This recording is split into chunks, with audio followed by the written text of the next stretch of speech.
শুনবেন না বিরক্ত হবেন? যুবকরা কি বিরক্ত হবে? আপনার এলাকায় গান বাজনা আছে?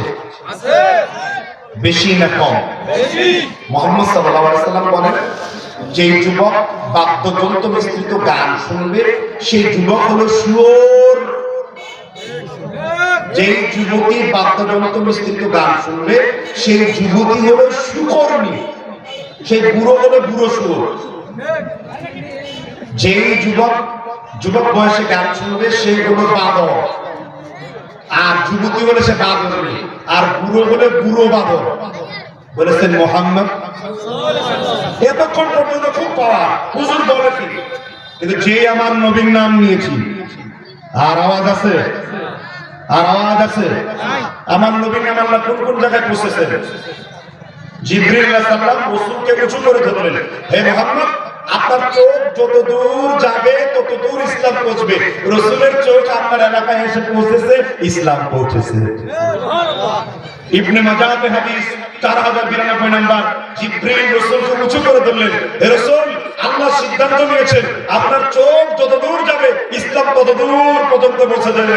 ইরান থেকে তুরান, আরব থেকে সেই টাইগ্রিস থেকে ফিলিস্তিন থেকে ইউরোপ, ইতালি, জার্মানি, বর্ডার থেকে আজারবাইজান থেকে আফ্রিকার সাহারা মরুভূমি পর্যন্ত রাসূলের দ্বীন পৌঁছে গেছে। আর রাসূল বলেন, তারাক্তুকুম আলাল বাইদাই কালাইলুহা কানাহারিহা, আমি তোমাদের মধ্যে ইসলামকে ডিমের মতো উজ্জ্বল করেছি।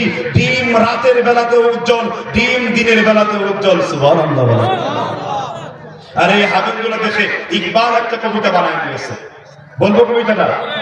মাগরিবি কি ওয়াদিয়ামত গোদি আদান হামারি, মাগরিবি কি ওয়াদিয়ামত গোদি আদান হামারি, থমতা না था किसी से सयाल रवा हमारा।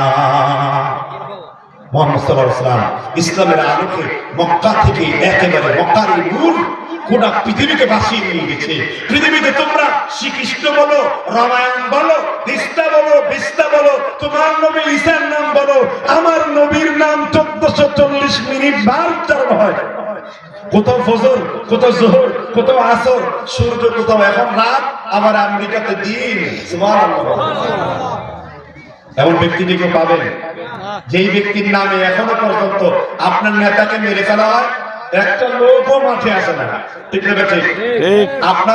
আপনারা সন্তান, আরেকজন মা তার সন্তানকে রেখে পালায় যায়, সন্তানের খবরও রাখে না। জাতির মা থাকতে পারে না, পালায় যেতে পারে। কিন্তু আমরা এমন নবীকে পেয়েছি যে নবী তার সমস্ত কিছু কিয়ামত পর্যন্ত উম্মতকে হারিয়ে দিয়ে গেছে।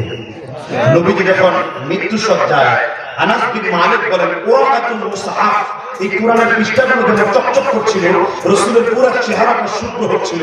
আনাস বিন মালিক বললেন, আমি দেখলাম শিওরে তার আপন চাচাতো ভাই আব্দুল্লাহ ইবনে আব্বাসকে ডেকে বললেন, আব্দুল্লাহ, আমার কাছে সামান্য স্বর্ণ রয়েছে, মদিনায় বিক্রি করে সাদকা দিয়ে দাও। তখন রাসূলকে আনাস প্রশ্ন করলেন, রাসূল, আমি তো আপনার 13 বছরের খেদমত করেছি, আপনি আমাদের ওসিয়ত করে যান যে আপনি মৃত্যুর পরে আপনার সম্পত্তিগুলো কার হবে?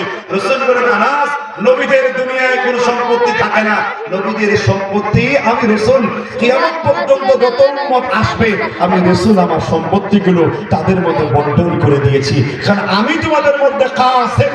এজন্য রাসূল বলেছেন, মাই ইউরিদিল্লাহু বিহি খায়রান ইউফাক্কিহু ফিদ্দীন ওয়া ইন্নামা আনা কাসিমুন আল্লাহু ইউতি। সুবহানাল্লাহ।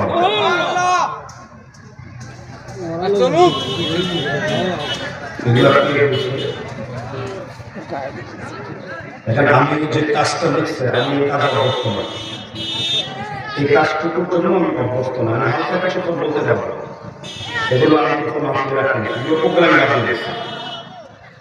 ঠিক আছে, আমি হালকা কিছু বলতে পারবো, কিন্তু এই কাজটা আমার না, ইটস নট মাই ডিউটি। ঠিক আছে, আমার ডিউটি না, আমরা এটা কাজ করার জন্য আসি না, আমরা কোরআন হাদিস প্রচার করার জন্য আসি। আমাদের একটা দিনের দাম বহুত বড়, বুঝতে পারছেন কি?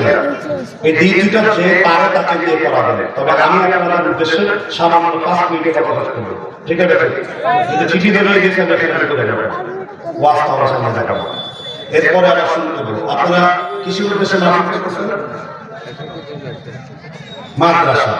মাদ্রাসাটা ভালোবাসেন কি খারাপ করে? একজন লোক করবেন না, ওয়াদাবদ্ধ হয়েছে, মুনাফিক হবেন না। আব্দুল্লাহ ইবনে উবাই বিন সালুলের কাতারে একটাও যাবেন না।